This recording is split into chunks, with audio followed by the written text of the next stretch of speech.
You're welcome to the evening segment of the WebTV Coronanomics, which we call the Human Angle, as we continue our Day 3 Phase 2 coverage of the lockdown in Lagos, FCT Abuja, and other parts of the country. The Human Angle is dedicated to capturing the acts of kindness, support, and love shown during this period of the unprecedented novel coronavirus pandemic that is adversely affecting the global socio-economic space. We begin with the fact that businesses in Nigeria have identified liquidity and the safety of their staff among the most pressing business needs they are concerned about as they grapple with the impact of the COVID-19 pandemic. These are some of the findings from a survey conducted by PwC Nigeria. The survey findings were reviewed during a recent webinar hosted by the firm on the economic implications and policy responses to COVID-19. The survey had about 3,000 respondents ranging from managers to CEOs and business owners. Asked what their top business concerns were, 22.5% pointed at liquidity, that is the availability of immediate cash to pay bills, especially following the disruption to business activities that has been experienced. This was followed by safety of staff at 15.4%, which is an impressive indication that Nigerian businesses have a people focus and were not only concerned about their profitability. The third significant business concern identified was infrastructure for remote working at 14.6%, further buttressing the need for access to electricity and internet connectivity. Providing the results of the findings, Taiwo Yodele, fiscal policy partner and West Africa tax leader at PwC, noted that most businesses, 78.4%, do not plan to lay off staff as a result of the crisis. This presents a very positive picture. However, decisions on staff retention are often top management decisions, and it could mean that a good percentage of respondents may not be privy to such plans by their organizations. The other 21.6% admit that they will lay off various percentages of staff as a consequence of the pandemic. Of this group, however, 55.3% do not think government intervention will influence their decision on laying off staff, with the rest indicating they would retain their employees if government intervention were able to take care of varying percentages of their staff wage bill. As part of its societal impact, PwC has indicated that it would provide free business continuity support services to small businesses employing between 5 to 50 employees who undertake to retain all their staff during this period. It would appear that the much-needed investments to stimulate growth and move the needle on poverty would greatly impact as a result of the COVID-19 crisis, as 56.7% of respondents indicated that they would delay investment decisions, while 19.4% stated that they would invest less. Majority of the survey respondents think that government intervention have either been grossly inadequate at 23.8% or inadequate at 43.9%, with 17.5% expressing indifference to what government has done up to the date of the survey. Only 14.4% agree that government intervention has met their expectations. This provides a clear message to government, both at the federal and state levels, pointing either to the need to do more or to better communicate what is being done already to help shape public perception. Among the two top areas that respondents believe government intervention should be focused include tax relief, which was 30%, provisions of loans at zero or low interest rates, which was 29.3%, and cash transfer to the poor at 16.9%. Overall, the businesses surveyed agree that the private sector has a role to play in supporting government's fight against COVID-19, with 85.5% suggesting that they are best suited to provide support in the area of provision of items, equipment and facilities, compared to only 10.7% who will consider donating cash to the government. 99-year-old British war veteran Captain Tom Moore has won the hearts of thousands of Britons in this period of COVID-19 pandemic for his heroic efforts. Captain Tomore completed 100 laps of his garden to raise more than $15 million for the UK's National Health Service. This is a remarkable feat of the veteran, who has brought to the value of supporting medical health workers at the front line of service during COVID-19 pandemic.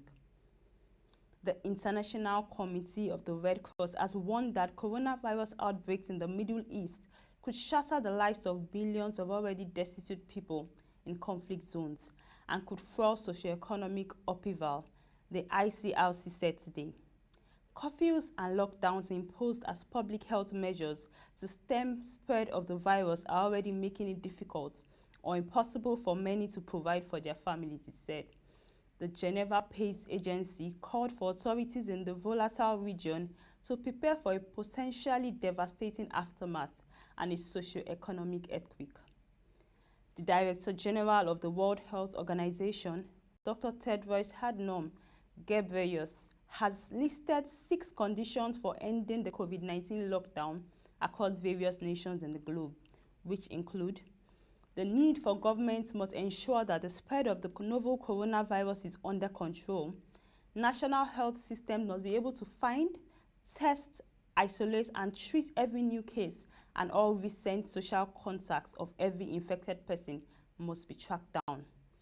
Countries that want to ease their curbs must minimize infection risks in heat spot settings such as hospitals and nursing homes. The DG of WHO called for preventive measures to be put in place in workplace, schools, and other essential locations. Countries must also manage the risks of importing new cases from abroad by detecting infected travelers and by quarantining those who arrive from hotspot countries. Lastly, Dr. Tedros said it is important that communities are fully engaged, educated, and empowered to adjust to the new norm of behaving in ways that prevents new infections. Now let us watch a video of a Nigerian sharing her experience so far during the COVID-19 lockdown phase 2 in the country. Take a listen. So talking about the pandemic, it has helped in some way. Since the lockdown, we've been working from home. I've been working from home, and that has helped to cut out some time wasters that I have during the day, like traffic on the way to work, things like thinking about what to wear on a daily basis, Monday and Tuesday, Wednesday, different outfits and hair and makeup. And so now it's just about the work. And also during the day, I could get a chit chat here and there with my family. I could get a power nap sometimes when I'm really tired. After some hours, I could get a power nap and be refreshed and come back and do my work. That's amazing. I couldn't do that during work hours at work. So that's great. But one of the challenges, or some of the challenges, are data. So I've tried different providers, and there's one issue or the other in using this data in this rate. The connection sometimes, and even getting an affordable one that I can afford, that give me so much. Has been a challenge, and electricity as well. There's no stable power, and that's just having to spend more money on generator and all that. And I'm aware that not everybody can afford that, and that's worrisome. And talking about the 2 weeks extension and my view about it, so I think it's good that the government is coming up with strategies to reduce the spread of the pandemic, and even combat it all as a whole in Nigeria. And I'm in support of everything that would do that, as it is good, as I think about it and I know that it's good for me. I have more time to do more productive things during the day.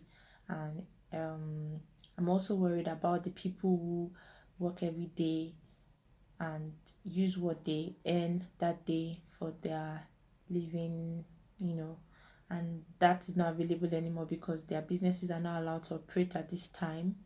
thinking about the increase in crime rate that has been going on. I personally know some people that have had challenges, and I've had people rob their homes, and that's worrisome. Like, so this is good, but it also has a lot of disadvantages. I'm hoping that all of this ends as soon as possible, and that the government and health workers and everybody, the nation, cooperates, and this is, over as soon as possible. Welcome back, and we're encouraged to send your videos and pictures to news@poshareng.com or programs@poshareng.com, and let's share your experience and views. And that'll be all for this edition of the WebTV Coronanomics Watch. You can visit our website www.poshareng.com to get more updates from our news stories and videos. You can also follow our social media platforms showing on the screen for further updates on our market reports. Join us by 9 p.m. for our 9 segments, which will be streamed live on our YouTube, Periscope, and Twitter channels. Till we come your way again, thank you for watching, and do stay safe.